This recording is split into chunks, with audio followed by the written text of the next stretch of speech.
Hello, my 7th class dear students. Today we are going to start our chapter number 3rd, which is fiber to fabric.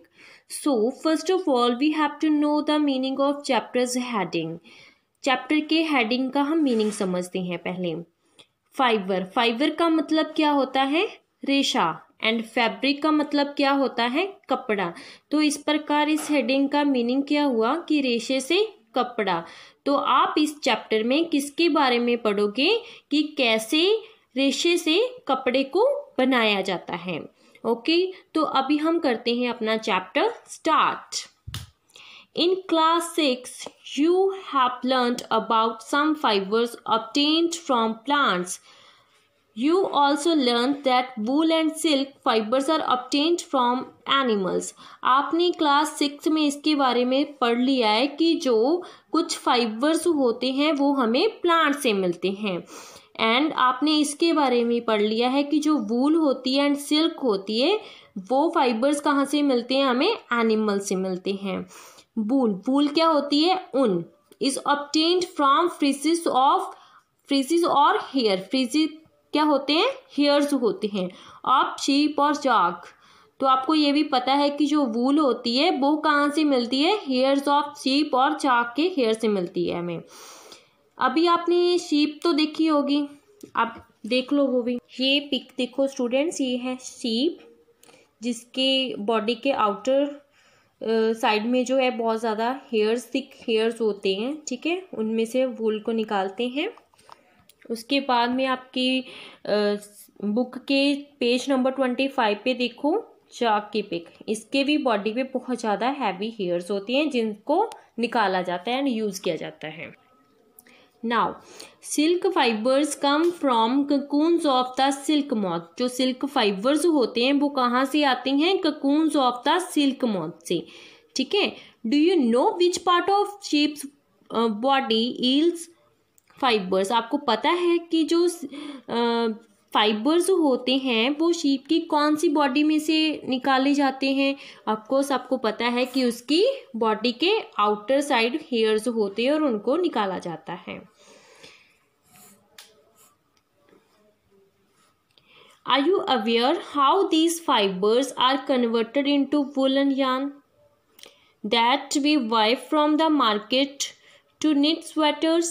आपको पता है कि जो fibres होते हैं उनको वुलन में कैसे कन्वर्ट किया जाता है एंड जो हम मार्केट से खरीदते हैं. Do you have any idea how silk fibres are made into silk. आपको कोई आइडिया है कि सिल्क फाइबर्स जो है वो सिल्क में कैसे कन्वर्ट किए जाते हैं? Which is woven into saris में उनको बुना जाता है. In this chapter we shall try to find answers to these questions. आप इस चैप्टर में ये ट्राई करेंगे कि इन सभी क्वेश्चंस के आपको आंसर्स मिल जाए जो आप अभी आपको आपके माइंड में जो है वो जनरेट हो रहे होंगे. ठीक है, आगे देखो students. Animal fibres wool and silk. Animal fibres कौन से होते हैं? जो हम एनिमल से लेते हैं. एनिमल से कौन कौन से लेते हैं? एक है वूल एंड सेकंड वन है सिल्क. तो फर्स्टली हम स्टार्ट करते हैं वूल. वूल क्या होता है? ऊन. स्टूडेंट्स मैं आपको ये पिक दिखा रही हूँ, ये क्या है? वूल.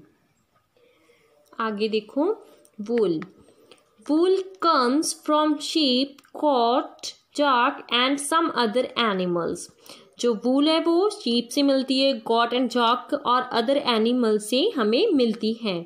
This wool yielding animals bear hair on their body. तो वो कहाँ पे होती है? इसकी यील्ड ज़्यादा अमाउंट कहाँ पे होती है? एनिमल्स की बॉडी के ऊपर होती हैं. Do you know why these animals have a thick coat of hairs. आपको पता है कि जो कुछ एनिमल्स होते हैं उनको ऐसी कोट ऑफ हेयर, ऐसे हेयर्स क्यों होते हैं? Hair trap a lot of air. जो हेयर होते हैं उनमें बहुत ज़्यादा एयर जो होती है वो उनमें समा जाती है, रुक जाती हैं। Air is a poor conductor of heat. आपको पता है कि जो एयर है वो क्या है, पुअर कंडक्टर ऑफ हीट। उसको जो हीट है उसके बीच में से आसानी से नहीं पास ऑन हो सकती, क्योंकि वो उसकी पुअर कंडक्टर है। As you would learn in chapter 4, आप उसके बारे में डिटेल में चैप्टर नंबर 4 में ही पढ़ोगे। Hair keeps this animals warm. जो हेयर्स होते हैं वो इन एनिमल्स को गर्म रखते हैं। Wool is derived from this hairy fibres. जो वूल है वो इन्हीं हेयरी फाइबर से डेरिवेड होता है, आगे बनाया जाता है। सो स्टूडेंट्स, अभी हम एक एक्टिविटी करते हैं। देखो activity 3.1, feel the hair on your body and arms and those on your head. Do you know, find any difference? Which one seems coarse and which one is soft? आपने क्या करना है, आपकी बॉडी पे जैसे आपकी आर्म्स पे hair है, आपके फेस पे है, आपके हेड पे है, उनको टच करो, उनको उनमें से डिफरेंस देखो कि क्या डिफरेंस है। क्यों कुछ हेयर जो होते हैं वो सॉफ्ट होते हैं, आप ये डिफरेंस फाइंड आउट करो। आगे देखो students, like us the hairy skin of sheep has 2 type of fibres. जो सीप की स्किन होती है उस पर भी 2 टाइप के फाइबर्स होते हैं। दैट फॉर्म इन फ्रीजेस, जो इसके दैट फॉर्म इट फ्रीज, जो इसके हेयर्स की फॉर्मेशन होती है उसके लिए उनकी स्किन जो है वो जो होती है रिस्पॉन्सिबल होती है। ठीक है, कौन कौन सी टाइप होती है? First one is coarse beard hairs. First type कौन सी है? Coarse beard hairs. And second one है the fine soft under hair. Second है उनकी टाइप सॉफ्ट हेयर्स। ठीक है, क्लोज टू द स्किन, जो स्किन के बहुत क्लोज होती हैं। The fine hair provide the fibre for making wool. जो उनकी सेकेंड टाइप की जो हेयर्स होते हैं उनको फाइबर्स बनाने के लिए यूज़ किया जाता है, उनको ही वूल बनाने के लिए यूज़ किया जाता है। Some breeds of sheep possess very fine under hairs. कुछ जो होते हैं फाइन होते हैं हेयर्स, उनके अंदर अच्छे होते हैं। The parents are specially chosen to give birth to sheep which have only soft under hair। तो सीप्स को उनके हेयर के जो टाइप के अकॉर्डिंगली ही चूज़ किया जाता है कि जिनके हेयर्स जो हैं वो सॉफ्ट होते हैं उनको सिलेक्ट किया जाता है। This process of selecting parents for obtaining special characters in the offsprings, जो किस चीज़ के लिए रिस्पॉन्सिबल है कि उनमें एक स्पेशल जो है वो करैक्टर्स होने चाहिए।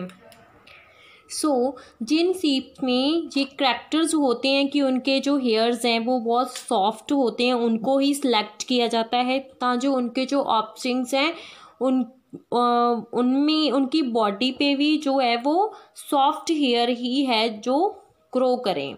ठीक है, यहाँ पे आप देखो ऑफस्प्रिंग का मतलब क्या होता है कि जो उनके बच्चे होंगे शीप्स के, उन शीप्स को सिलेक्ट किया जाता है ताकि जो उनके जो बच्चे होंगे ऑफस्प्रिंग होंगे उनके भी जो बॉडी के हेयर हो वो सॉफ्ट हो। ठीक है, such a soft under hair sheep is term selective breeding. जो शीप्स को ऐसे सिलेक्ट किया जाता है उसको क्या बोलते हैं? Selective breeding. आप इस फिगर में देख सकते हो एक शीप दिखाई हुई है, एक थिक ग्रोथ दिखाई हुई है उनके बॉडी पे हेयर्स की। ठीक है, हम आगे बढ़ते हैं। Animals that yield food. Sheep के अलावा जो और एनिमल्स हैं उनमें भी जो वूल है वो पाई जाती है। Several breeds of sheep are found in different parts of our country। कुछ sheep से वो different parts of country में पाए जाते हैं। टेबल 3.1, तो मैं आपको टेबल भी दिखाती हूँ। Students, let's see some Indian breeds of sheep जो कहाँ कहाँ पाई जाती हैं, उनकी कौन सी क्वालिटी है वूल की, कौन कौन सी स्टेट है यहाँ पे वो पाए जाते हैं, मिलते हैं, ठीक है। तो आप इस टेबल में से पढ़ सकते हो उसको। However, the fur of sheep is not the only source of wool. जो sheep है वही एक source of wool नहीं है। Although wool commonly available in market, sheep wool जो मार्केट में होती है कॉमनली वो sheep wool ही होती है। मार्केट में जो होती है वो sheep wool ही होती है, लेकिन वूल जो है हमें और एनिमल से भी मिलती है, ठीक है। जिसके लिए आप फिगर देख सकते हो 3.1 and 3.2। Here he guys figure 3.2 जाक की, जिससे हमें वूल मिलती है। देखो स्टूडेंट्स, जाक wool is common in Tibet and Ladakh. जो जाक की वूल है वो कॉमनली तिब्बत एंड लद्दाख में मिल जाती है। मोहार इज़ ऑब्टेन फ्रॉम अंगूरा कोट्स। जो मोहार जो है वूल है वो बहुत ही ज़्यादा गर्म वूल है। वो कहाँ से मिलती है हमें? अंगूरा कोल से, अंगूरा कॉट से। Found in hilly area regions such as Jammu and Kashmir. वो कहाँ पे पाई जाती है? हिली रीजन्स में, जहाँ पे बहुत ज़्यादा पहाड़ हो और टेम्परेचर जो है वो बहुत लो हो, like Jammu and Kashmir. Wool is also obtained from goats hair. जो वूल है वो गॉट के हेयर से भी हमें मिलती है। The under fur of Kashmiri goat is soft. जो कश्मीरी गॉट होती है उसके फर क्या होता है? हेयर्स। वो क्या होते हैं? बहुत सॉफ्ट होते हैं। It is woven into fine shawls called pashmina shawls. इनसे क्या बनाया जाता है? शाबल्स बनाए जाते हैं, जिनको क्या बोलते हैं? Pashmina shawls. The fur hairs of the body of camel is also used as wool. जो कैमल की जो बॉडी है उस पे जो हेयर्स है उनको भी एज ए वूल यूज किया जाता है। llama and alpaca found in South America also yield wool। llama and alpaca वो भी क्या है? वूल की टाइप है और कहाँ पे पाई जाती है? साउथ अमेरिका में, ठीक है। अभी हम करते हैं हमारी एक्टिविटी नंबर 3.2। इस एक्टिविटी में देखो students, collect pictures of animals whose hair is used as wool. आपने उन एनिमल्स की पिक्चर्स को कलेक्ट करना है जिनके हेयर्स जो है वो एज ए वूल यूज़ किए जाते हैं। Stick them in your scrap book. और उनको आपने एक स्क्रैप बुक पे लगा लेना है। If you are unable to get pictures try and draw them from the one given in this book. अगर आप अनेबल हो, आपके पास बुक्स जो है वो नहीं मिल रही है आपको, तो आप क्या कर सकते हो? उनकी पिक्स को ड्रॉ करने की कोशिश करो अपनी नोटबुक में। Find out words for sheep, goat, camel and jack in your language, your local language and also in other languages of our country। उसके बाद में आप लोगों ने क्या फाइंड आउट करना है कि शीप, गॉट, कैमल एंड जाक को लोकल लैंग्वेज में क्या बोलते हैं एंड अदर कंट्रीज में उनको क्या कहकर बुलाते हैं, ठीक है। चलो स्टूडेंट्स, अभी हम करते हैं activity 3.3 procure outline maps of India and the words. आपने क्या करना है? Outline of India and map की देखनी है, ठीक है। Find out and mark the places on the map where you find animals that provide wool. जो एनिमल्स आपको वूल दे सकते हैं, प्रोवाइड करते हैं, आपने वो कहाँ कहाँ पे हमें मिलते हैं अपने इंडिया के मैप में आप लोगों ने क्या कर लेनी है? मार्क कर लेना है उनको, प्लेसेस को, ठीक है, जहाँ जहाँ पे वो पाई जाती हैं, मिलती हैं। Use different colours to denote the location for different wool yielding animals. जो डिफरेंट एनिमल्स हैं उनके लिए आप डिफरेंट कलर यूज़ कर सकते हो उनको डिनोट करने के लिए कि उनकी लोकेशन जो है इंडिया के मैप पे कहाँ पे पाई जाती है।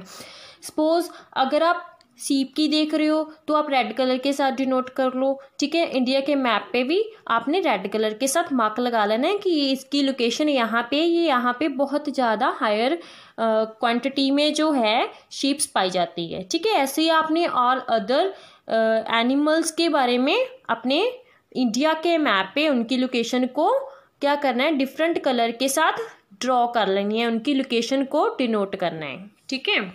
उसके बाद में स्टूडेंट्स आप ये पिक्स देख सकते हो, ये किनकी गॉट्स की है, अंगूरा गॉट हो गया, ये गॉट हो गया, ये कैमल हो गया, उसके बाद ये हो गया हमारा अल्पाका, जिनसे हमें वूल मिलती है।